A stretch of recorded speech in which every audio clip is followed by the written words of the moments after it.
Good morning, students. So today we are going to learn about the sexual reproduction in plants. So previously we have done about the asexual reproduction. Now we are going to discuss about the sexual reproduction and especially in the plants.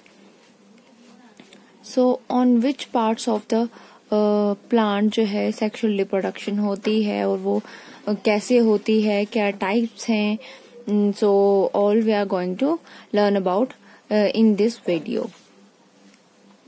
So first of all, sexual reproduction जो है in flowering plants, all steps of sexual reproduction occurs within specialized reproductive organs called the flowers.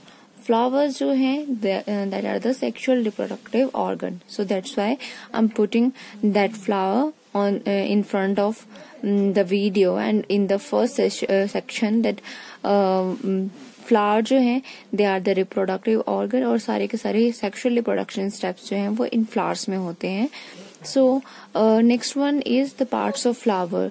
A typical angiosperm flower consist of following floral appendages. Most of the flowering plants are comes in the group of the angiosperms. ठीक है, so angiosperms are the flowers. Angiospermic flowers it consists of the following parts. वो कौन कौन से parts थे? Sepals, petals, stamen, pistol और carpel. ठीक है, तो ये 4 पार्ट हैं, उसके बारे में हम थोड़ा थोड़ा डिस्कस करेंगे. So first of all sepals. They are also called calyx and the outermost whorl of the flower leaves called sepal. अगर सिंपली बात करें क्या होते हैं sepals, they are the outermost covering of the petals and they are the generally green in color and protective in function. So here in this picture you seeing that where is the sepal. So these are the covering. ठीक है, सबसे outermost part है and their function is to protect the petals. Okay, so the next one, this colored part, this red one part. ठीक है, so this one is called petal and it is also called corolla. Okay, so अगर मैं यहाँ पे बताऊं, so these are the petals. This colored pink part is the petals. So they are also called corolla and they are colored to attract the insect. Insect को attract करने के लिए ये colored part होते हैं. They are the showy, large, visible part. ठीक है, visible part रहता है ये सेपल जो इनके नीचे रहते हैं, नीचे वाले पार्ट में. So they are coloured because और for the to attract the insects को अट्रैक्ट करने के लिए they are coloured in nature. कुछ जो है वो पिंक कलर के हैं, कुछ येलो कलर के होते हैं, they are red in colour. So because to attract the insects. और वो insects को क्यों attract करते हैं? For the pollination. तो pollination को समझने के लिए थोड़ा सा later on discuss करेंगे pollination के बारे में. Before that we have to learn about this structure of the flower. अगर हम इनको समझ लेंगे एक बार, उसके बाद हम पॉलिनेशन को डिटेल में समझ पाएंगे. सो next one part is stamen. Stamen, what is stamen? It is the male reproductive organ of the flower. Male reproductive organ, very very important. Also called androecium. Okay, also called androecium, and each stamen consists of the anther and filament. So male reproductive organ है एक तो, और साथ में also called androecium 2 parts होते हैं, anther and filament. यहाँ पे फ्लावर में देखें, ठीक है, तो ये जो साइड में जो बहुत सारे जो अटैच्ड हैं, ठीक है, यहाँ पे इन 3 नंबर यहाँ पर भी और यहाँ पर भी. सो एक लॉन्ग सा पार्ट है और यहाँ पर कुछ लोब लाइक स्ट्रक्चर है. सो जो लॉन्ग सा पार्ट है दैट इज कॉल्ड फिलामेंट, और जो सेकेंड वन पार्ट है वो है एंथर. ठीक है, एंथर है. और क्या they contain anther they contain pollen grains in their lobe like structure. ठीक है, so this one is filament, और filament के ऊपर जो है anther like structure present है जिसके अंदर pollen grains होते हैं which is the male gamete. अगर इसको थोड़ा सा डिटेल में देखें इस स्ट्रक्चर को, so this is the structure. यहाँ पे मैंने एक अलग से ड्रॉ किया है. So this one is filament and this one is a anther which is bilobed, 2 lobes present है, and they contain pollen grains in their sac. pollen grains present होते हैं, filament like structure है. Okay जी, so if we see here, आपको pink colour के part में ये जो पेटल्स हैं, ठीक है, कोरोला जो है, यहाँ पर बीच में येलो कलर का स्ट्रक्चर देखने को मिलेगा. मैं थोड़ा सा जूम कर दूं. अगर मैं यहाँ पे आपको जूम करके दिखा रही हूँ तो यहाँ पे येलो कलर के जो पार्ट्स हैं और ये व्हाइट कलर का पार्ट है, ये डिफरेंट है. ठीक है, येलो कलर के पार्ट्स जो हैं they are the pollen, they are the actually stamen. और यहाँ पे पोलन ग्रेन कौन सा है, एंथर कौन सा है, फिलामेंट कौन सा है, वो मैं आपको बताऊंगी. So we have to remove this part. और यहाँ पर आप देख रहे हैं कि इसके साथ एक जो है अटैच है पार्ट, इसको रिमूव कर लेते हैं. And here I put that structure. Okay, so यहाँ पे आप देख रहे हैं व्हाइट कलर का पार्ट. ठीक है जी, surely I think visible to you. So ये जो लॉन्ग सा पार्ट है दैट इज फिलामेंट, इसकी तरह. ठीक है, और जो येलो सा पार्ट है that is anther and it contains pollen grains. अगर आप फ्लावर में देखोगे ध्यान से, सो फ्लावर की यहाँ पेटल्स में येलो कलर जो है वो अटैच्ड है, यहाँ पर भी येलो कलर जो है वो अटैच है. So these are all pollen grain जो कि एंथर से जो है यहाँ पेटल्स में ट्रांसफर हुए हैं. ठीक है जी, तो यहाँ पे वेरियस इंसेक्ट्स आए होंगे जो नेक्टर के लिए इस फ्लावर के ऊपर बैठे होंगे. तो ये जो पोलन ग्रेन्स हैं उन इंसेक्ट के ऊपर अटैच हो जाते हैं ऐसे. ठीक है, so that's how the pollination आकर इंसेक्ट के ऊपर बैठ जाते हैं और फिर किसी और फ्लावर के फीमेल पार्ट के ऊपर जो है उन पोलन ग्रेन्स को छोड़ आते हैं.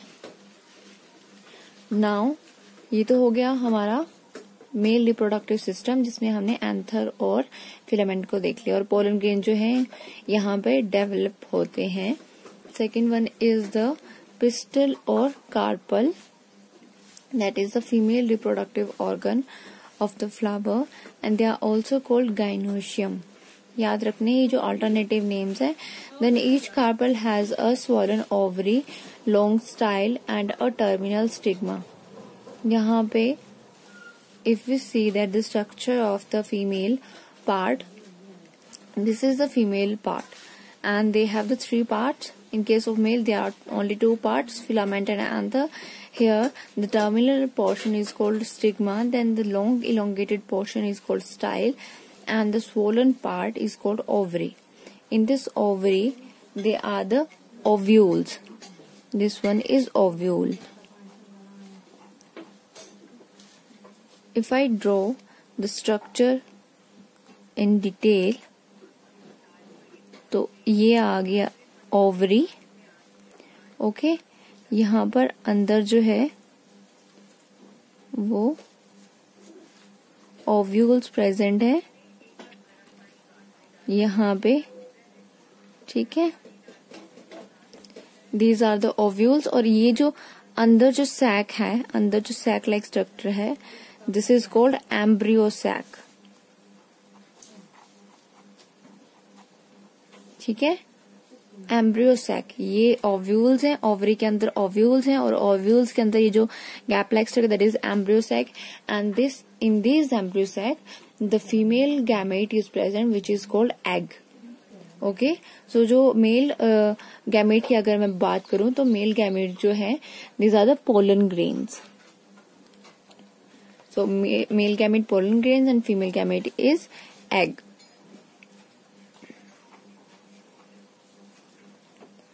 ओके, हम फिर से जो है यहाँ फ्लावर के ऊपर आ जाते हैं। सो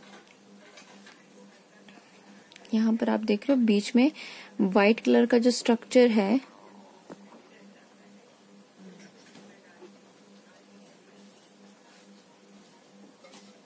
जी, I'll remove this part।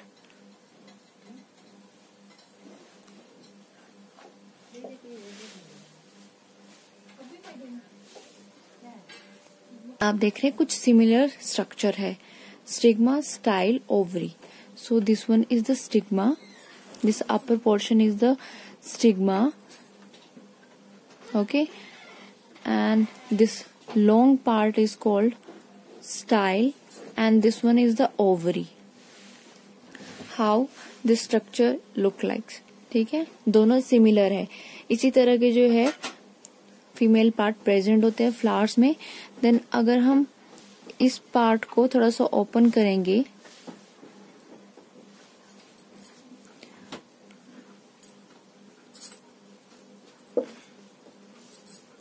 तो यहाँ पे आप देखोगे व्हाइट कलर का कुछ स्ट्रक्चर प्रेजेंट है in between this ovary। तो यहाँ पे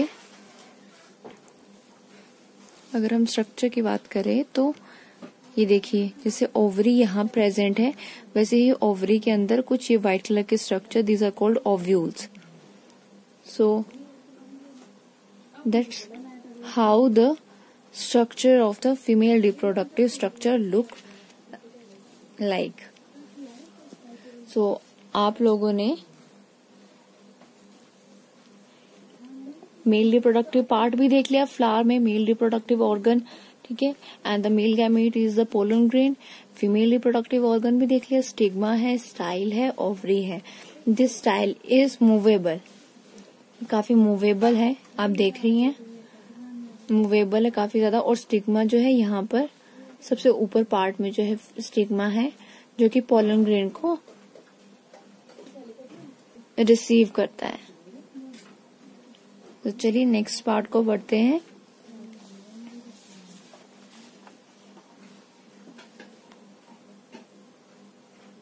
So the stigma receives pollen grains during pollination and support their growth। जो स्टिग्मा है वो एक्चुअली क्या करता है, पोलन ग्रेन्स को रिसीव करता है, ये मैंने आपको अभी बताया। Then style bears stigma in a suitable position to receive pollen and also provide passage for the entry of the pollen tube। अभी ये जो स्टाइल है वो क्या करता है, वो मूवेबल पार्ट है, ठीक है, स्टाइल जो है वो मूवेबल पार्ट है और ये क्या करता है, एडजस्ट करता है। फॉर एग्जाम्पल अगर पोलन ग्रेन्स इस साइड है, मेरे इस वाले हैंड में है, सो स्टाइल जो है वो मूव करेगा इस तरफ को ताकि पोलन ग्रेन जो है वो अटैच हो जाए। Then in this long tube अगर इंटरनल स्ट्रक्चर देखें तो यहाँ से पोलन ग्रेन अंदर जो है वो पास करता है, ठीक है। Then the ovary is swollen and hollow basal part which contains ovules. ये आपको पता चल गया है कि ओव्यूल्स होते हैं ओवरी में। Then each ovule has an embryo sac, ये भी बता दिया मैंने कि ओव्यूल के अंदर एम्ब्रियो सैक होते हैं that bears a haploid egg which is the female gamete. अगर सिंपल बात करें तो ओवरी है, ठीक है, देन ओव्यूल्स, ओव्यूल्स के अंदर embryo sac and then egg.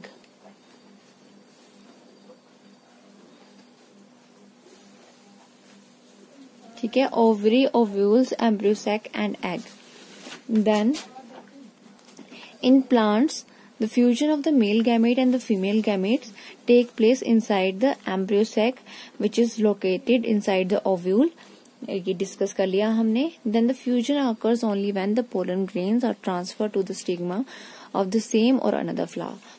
अब जो हम बात करें कि बार बार पोलन ग्रेन ने फीमेल रिप्रोडक्टिव पार्ट के स्टिग्मा तक पहुंचना है, स्टिग्मा तक जाएगा, तो वो कैसे जाएगा, वो जाएगा थ्रू पॉलिनेशन, फ्यूजन तभी होगा जब पॉलिनेशन होगी, या तो सेम फ्लावर में होगी, ठीक है, या फिर वो डिफरेंट फ्लावर में भी हो सकती है। सो वो कैसे होगी? पॉलिनेशन के थ्रू। अब हम पॉलिनेशन की बात करें, बाबरा बोल रहे हैं इंसेक्ट जो है वो आएगा, उसकी बैक के ऊपर जो है वो अटैच हो जाएंगे कुछ पॉलन ग्रेन, और वहां से जो है वो फीमेल रिप्रोडक्टिव पार्ट तक जाएंगे। तो ये कैसे होगा? जो पॉलिनेशन है ये होती क्या है actually? This is the transfer of the pollen grain from the anther of the stamen to the receptive stigma of the carpel is called pollination. जो एंथर में पोलन ग्रेन प्रेजेंट है, पोलन ग्रेन की transfer है कहाँ पर? Stigma में of the female reproductive part. Simply the transfer of the pollen grain okay from the anther to the stigma of the female reproductive part. सो ये transfer जो है वो थ्रू वेरियस एजेंसीज के होता है। So in pollination pollen grains are transported by the various agencies to the stigma of the female reproductive organ. Various agencies क्या है ये? The common agents responsible for successful pollination are wind, water, insect, birds, bats and many other living organisms. ये सारे के सारे agencies हैं जो help करते हैं पोलन ग्रेन की ट्रांसफर में, ठीक है। विंड भी, वाटर भी, इंसेक्ट भी, birds, bats and other living organism. हम यहाँ पे इंसेक्ट की बार बार बात कर रहे थे। इंसेक्ट जो है वो नेक्टर कलेक्ट करने के लिए फ्लावर के ऊपर बैठता है, वहां से पोलन ग्रेन जो है उसकी बैक के ऊपर अटैच हो जाते हैं दूसरे किसी फ्लावर में जो फीमेल रिप्रोडक्टिव पार्ट है, वहां पे उसके स्टिग्मा के साथ अटैच हो जाएगा जब इंसेक्ट दूसरे फ्लावर पे नेक्टर कलेक्ट करने के लिए जाएगा, ठीक है। सिंपल है, इंसेक्ट की बैक के ऊपर पोलन ग्रेन अटैच जाते हैं जब इंसेक्ट नेक्टर कलेक्ट करने के लिए उस फ्लावर के ऊपर बैठता है, ठीक है। या तो वो उसी फ्लावर के ऊपर जो स्टिग्मा प्रेजेंट है, फीमेल रिप्रोडक्टिव ऑर्गन है, वहीं पे जो है पोलन ग्रेन की ट्रांसफर कर देगा, या फिर वो किसी दूसरे फ्लावर के ऊपर जब बैठता है नेक्टर कलेक्ट करने के लिए तो वहां पर पोलन ग्रेन को ट्रांसफर कर देता है to the female reproductive system. So this is pollination and it is very important. जब तक पॉलिनेशन नहीं होगी तब तक फर्टिलाइजेशन और जो फ्यूजन ऑफ द गैमेट्स हैं प्लांट्स में नहीं हो पाएंगे। सो विंड के थ्रू भी पॉलिनेशन हो सकती है, थ्रू एयर जो है वो भी पोलन ग्रेन जो है एक पार्ट से दूसरे पार्ट तक पहुंच सकते हैं। Then with the help of birds, water की मदद से भी, और other living organisms. Then type of pollination, there are two types of pollination, self pollination and cross pollination. First one is self pollination. So as the name suggest self, ठीक है, it is the transfer of the pollen grains from anther to the stigma of the same flower. Same flower में transfer हो रही है pollen grains की from the anther to the stigma. Cross में, ठीक है, कोई और होगा, क्रॉस जैसे नेम सजेस्ट कर रहा है, कोई और या क्रॉस होगा, ठीक है। It is the transfer of the pollen grain from anther of one flower to the stigma of the another flower. Another flower आएगा सेल्फ में सेम, क्रॉस में डिफरेंट।